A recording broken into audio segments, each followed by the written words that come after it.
بسم اللہ الرحمن الرحیم۔ پہلے آئیے موسیقی کی طرف۔ دلائل کا ایک انبار ہے میرے پاس موسیقی کے حق میں، لیکن میں صرف ایک دلیل دینا چاہتا ہوں جس کے بعد دوسری کوئی دلیل ہو ہی نہیں سکتی۔ آپ یہ بتائیے کہ آج تک دنیا میں پیغمبر کتنے اتارے گئے؟ جی 1,24,000۔ اور ان 1,24,000 میں سے کتابیں کتنوں پہ نازل ہوئیں؟ جی صرف 4 پر۔ گویا یہ تو طے ہو گیا کہ یہ 4 باقی 1,23,996 پیغمبروں سے زیادہ برگزیدہ ہیں۔ بے شک ان 4 کو اللہ نے معجزے عطا کیے۔ حضور کا سب سے بڑا معجزہ قرآن شریف۔ موسیٰ کو اس قابل بنایا کہ وہ لاٹھی سے دریا کے 2 ٹکڑے کر دے۔ عیسیٰ کو یہ طاقت دی کہ وہ مردے کو دوبارہ زندہ کر دے۔ اور داؤد کو کیا دیا؟ موسیقی، ایسی سریلی آواز اور راگوں اور سازوں پر اتنا عبور کہ سر لگائیں تو پہاڑ ساتھ گانے لگے۔ دنیا جہان کے پرندے مدہوش ہو کے آواز کی جانب کھچے چلے آئیں۔ زبور اٹھا کے دیکھیے، یہ تک لکھا ہے کہ کن راگوں سے اور کن سازوں پہ گا کے حضرت داؤد السلام نے خدا کی حمد و ثنا کی۔ کیا یہ ممکن ہے کہ خداوند کریم اپنی تعریف سننے کے لیے ایک حرام چیز کا انتخاب کرے اور اپنے ایک برگزیدہ پیغمبر کو حرام چیز معجزے میں دے؟ کیا یہ ممکن ہے کہ نبی کریم صلی اللہ علیہ وسلم موسیقی کو حرام بھی سمجھیں اور حضرت عائشہ رضی اللہ عنہا سے یہ بھی پوچھیں کہ برات جس قبیلے میں گئی ہے وہ انصار ہیں اور انصار موسیقی کے بہت رسیا ہوتے ہیں، کیا تم نے برات کے ساتھ کچھ گانے والیاں بھی بھیجی ہیں یا نہیں؟ کیا یہ ممکن ہے کہ وہ موسیقی کو حرام بھی سمجھیں اور ابو موسیٰ اشعری کی قرت سے خوش ہو کر اس سے یہ بھی کہیں کہ لگتا ہے تمہارے گلے میں تو داؤد کا ساز رکھ دیا گیا ہو؟ کی کوئی بھی بات ہو اس کو غیر ضروری نہ سمجھا کریں۔ اور یاد رکھو، علماء کے جو بیانات یوٹیوب پہ جاتے ہیں نا، ان کے ویور بہت کم ہوتے ہیں۔ 1 لاکھ 2 لاکھ یہ کوئی لسنر تھوڑی ہیں۔ کسی گلوکار کے دیکھ لو نا، 2 کروڑ 3 کروڑ ایسے پہنچے ہوئے ہوتے ہیں۔ تو کوئی گانا ہو اس کے 3-4 کروڑ تک پہنچے ہوئے ہوں گے، اور پتہ نہیں کتنے لوگوں نے اپلوڈ کیا ہوا ہوگا۔ وہ کوئی مزاحیہ کلپ ڈال دو، اس کے کروڑوں تک پہنچ جائیں گے۔ علماء کے لاکھوں تک بمشکل پہنچتے ہیں۔ وجہ اس کی کیا ہے کہ یہ معاملہ ہے غیب کا۔ گانے کا مزہ، فلموں کا مزہ وقتی ہوتا ہے، اس کے بعد ٹھکائی ہے آخرت میں۔ اور نصیحت کا مزہ وقتی نہیں ہے، بلکہ نصیحت تو وقتی طور پر کڑوی لگتی ہے، پریشان ہوتا ہے انسان، لیکن اس کے فائدے زیادہ ہیں۔ اور اللہ نے قرآن میں فرمایا قلیل من عبادی الشکور، میرے شکر گزار بندے تھوڑے ہیں۔ تو یوٹیوب میں آپ تعداد دیکھ لو، اس سے پتہ چلتا ہے کہ اللہ کے شکر گزار بندے تھوڑے ہیں۔ اوپر ایک مولانا طارق جمیل صاحب کی ویڈیو ہوگی، اس کو دیکھ لو کتنے، اور نیچے اگر کسی گلوکارہ کی ہو تو پھر دیکھ لو، وہ ناچنے والی ڈانس کرنے والی، اس کے لاکھوں کروڑوں تک پہنچے ہوئے ہوں گے۔ مولانا طارق جمیل صاحب اتنی ترقی کر کے بھی اس کے آدھے بھی نہیں پہنچے ہوئے ہوں گے، حالانکہ اتنے مشہور وائز ہیں اور اتنے خوبصورت بیانات کرتے ہیں، اتنا تقویٰ ہے، پھر بھی اس کے 1/4 حصے کو بھی نہیں پہنچے۔ تو اس لیے جنت کا جو معاملہ ہے نا، نبی صلی اللہ علیہ وسلم نے ارشاد فرمایا حفت الجنت بالمکارہ وحفت النار بالشہوات۔ اللہ نے جنت کو ناپسندیدہ چیزوں سے ڈھانک لیا ہے، یعنی جنت پہ جو غلاف چڑھایا ہے نا، غلاف وہ اتنا خوبصورت نہیں ہے، اس لیے کسی کا بھی وہاں جانے کو دل نہیں کرتا۔ وہ غلاف کیا ہے؟ نظر کی حفاظت، کانوں کی حفاظت موسیقی، گانے اور یہ ڈھول ڈھمکوں سے، زبان کی حفاظت غیبت سے، جھوٹ سے، چغلی سے، اور اسی طرح ظلم سے اپنے آپ کو بچانا، پھر نماز قائم کرنا، زکوٰۃ دینا، یہ ساری ٹینشنیں، ان ٹینشنوں کے پیچھے ہے جنت۔ جنت ان ٹینشنوں کے پیچھے ہے۔ تو اس لیے جنت تو بڑی خوبصورت ہے، لیکن اللہ نے جو دیوار قائم کی ہے نا جنت کی، وہ بڑی کانٹے دار ہے۔ یہ ایسے ہی ہے جیسے کوئی بریانی لے کر آئے لیکن اوپر جو رومال ڈالا ہوا ہے وہ گندا, تو آپ کہیں گے لے جاؤ. اگلا کہے گا بھائی اس رومال کو ہٹاؤ پھر دیکھو اندر. آپ کہیں گے رومال پکڑنے کا دل نہیں چاہ رہا میرا, اتنا گندا رومال, بدبو آ رہی ہے, ہٹاؤ اس کو. اب وہ کہہ رہا ہے کہ بھائی میں جھوٹ نہیں بولتا, میں سچ بول رہا ہوں, یہ امتحان ہے تمہارا کہ تم میری بات پہ یقین کرتے ہو یا نہیں کرتے. آپ کہیں جاؤ کسی اور کا امتحان لینا. اور دوسرا آدمی آیا, گوبر رکھا ہوا ہے پلیٹ میں اور اس کے اوپر چمک پٹیاں لگائی ہوئی ہیں, وہ جو پٹھانوں کی سائیکل پہ لگی ہوتی ہے نا, آج کل نہیں ہوتی پہلے ہوتی تھی, بلوچوں کی اور پٹھانوں کی سائیکلوں پہ نا وہاں وہ چمک پٹیاں لگاتے تھے, بڑی خوبصورت چمکتی تھیں وہ سائیکلیں. تو وہ چمک پٹیاں لگائی ہوئی ہیں اس کے اوپر, اور آپ کے سامنے پلیٹ لا کے رکھی. اب ایک عقل مند کہہ رہا ہے, ایک سچا آدمی کہہ رہا ہے بھائی اس غلاف پہ مت جاؤ, اندر گوں بھرا ہوا ہے, اور میں سچ کہہ رہا ہوں, تمہارا خیر خواہ ہوں. تو آپ کہیں چلو سچ بول رہا ہے جھوٹ بول رہا ہے ہمیں کیا پتا, یہ صحیح لگ رہی ہے چیز. تو بالکل یہی حالت ہے کہ اللہ نے امتحان کے لیے جنت کے اوپر ناپسندیدہ چیزوں کا پردہ ڈال دیا ہے. ماں باپ کے سامنے اف نہیں کرنا, بوڑھے باپ کی صلواتیں الٹی سیدھی سننا, چاہے صحیح کہہ رہا ہو چاہے غلط کہہ رہا ہو, بس گردن جھکا کے سننا.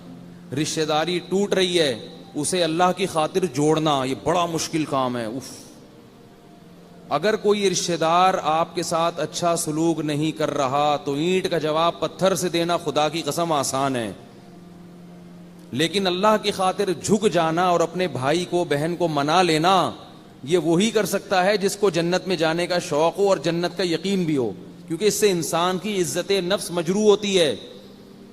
بڑا مشکل کام ہے کیونکہ ہم بھی بھگت چکے ہیں یہ, ٹھیک ہے نا.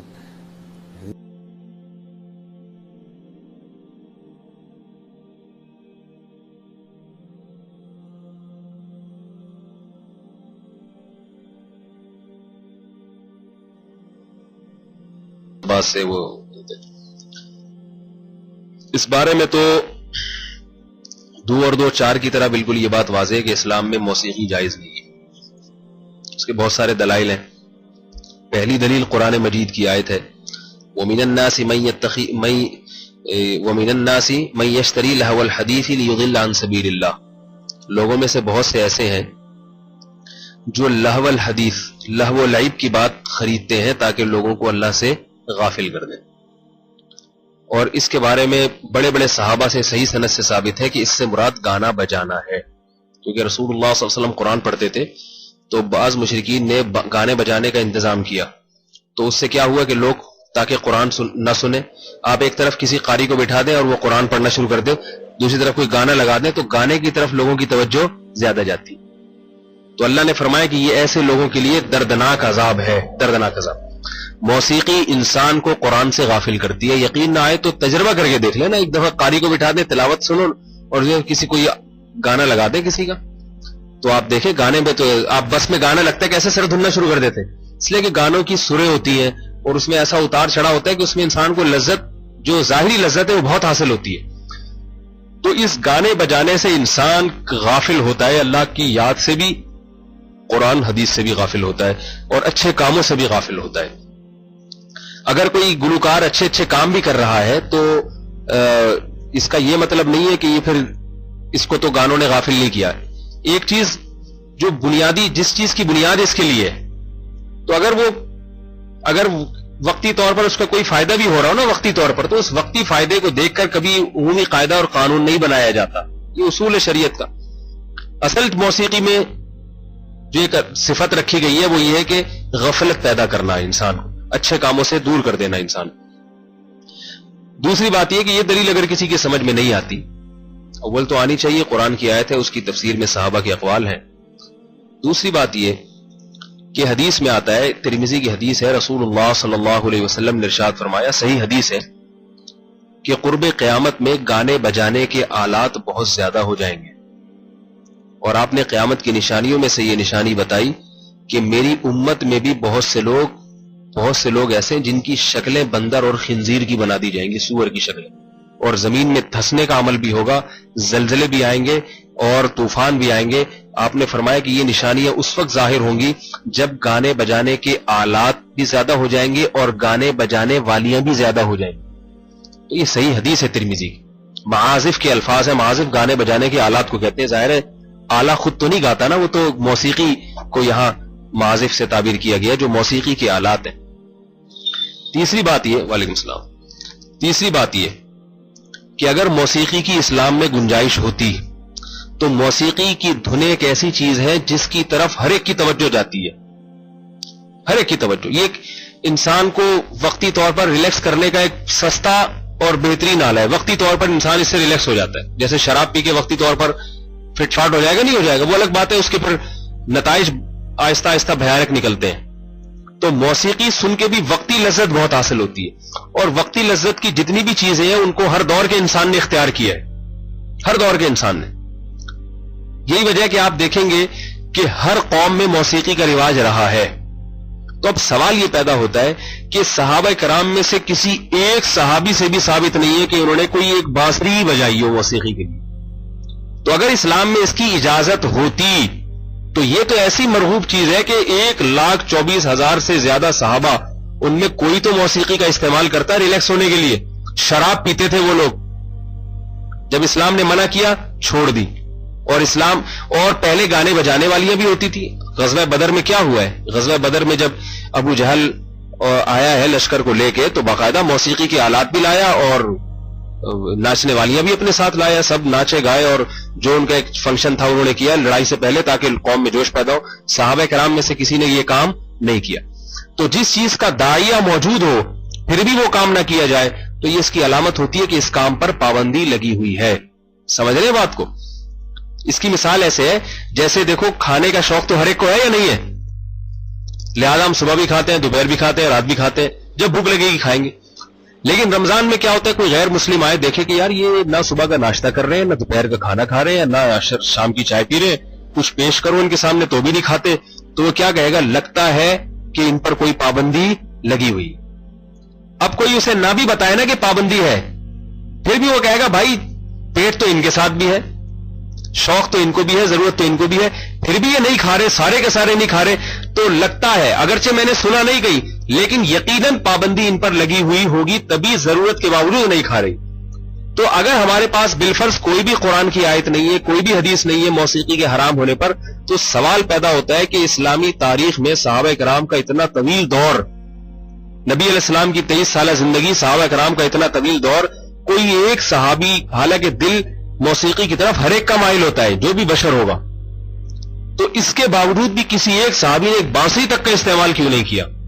اس کی علامت ہے کہ ان پر پابندی لگی ہوئی تھی اور وہ انہی آیات اور ان حدیث کو پابندی سمجھتے تھے. تو ہم کون ہوتے ہیں اس کو جائز قرار دینے والے؟ اور حقیقت یہی ہے کہ داؤد علیہ السلام کی چونکہ آواز بہت خوبصورت تھی, اس لیے ان کی آواز کو موسیقی کی دھنوں سے بعض لوگ تعبیر کر دیتے ہیں. جیسے موسیقی کی دھنیں ہوتی ہیں نا, جھوم جاتا ہے آدمی, تو بعض لوگوں کی آواز بڑی شاندار ہوتی ہے. تو داؤد علیہ السلام کو تو معجزہ ہی آواز کا دیا گیا تھا. اتنی خوبصورت آواز تھی کہ وہ پرندے ان کی آواز سن کے ٹھہر جایا کرتے تھے, اور جب تلاوت کرتے تھے تو پرندے ٹھہر جایا کرتے تھے, انسان اور جنات کھڑے ہو کر سنتے تھے. تو اس لیے ان کو جو ہے نا وہ اس سے تعبیر کیا جاتا ہے. اس کا یہ مطلب نہیں معاذ اللہ کہ وہ کوئی بانسری لے کے بیٹھتے تھے یا کوئی موسیقی بجاتے تھے. یہ پیغمبر کی بہت بڑی توہین ہے, پیغمبر پر بہت بڑا بہتان ہے. اللہ تعالیٰ اس کی سے حفاظت فرمائے. اور بھی اس میں کہنے کو بہت کچھ ہے لیکن عقل مند کے لیے اتنا ہی کافی ہے میرا خیال ہے. تو چھوڑ دیں, اللہ تعالیٰ کے جنت میں انشاءاللہ موسیقی بھی سنوائیں گے, سارے سر ور بھی وہاں پر جو ہے نا ہوں گے انشاءاللہ, اتنے کے لیے چھوڑ دیں. باقی یہ کہ موسیقی اچھی لگتی ہے وہ فطرت ہے, انسان فطرت ہے. فطرت کا مطلب یہ کہ جو بھی سر والی آواز ہوگی اس کی طرف انسان کی طبیعت مائل ہوتی ہے.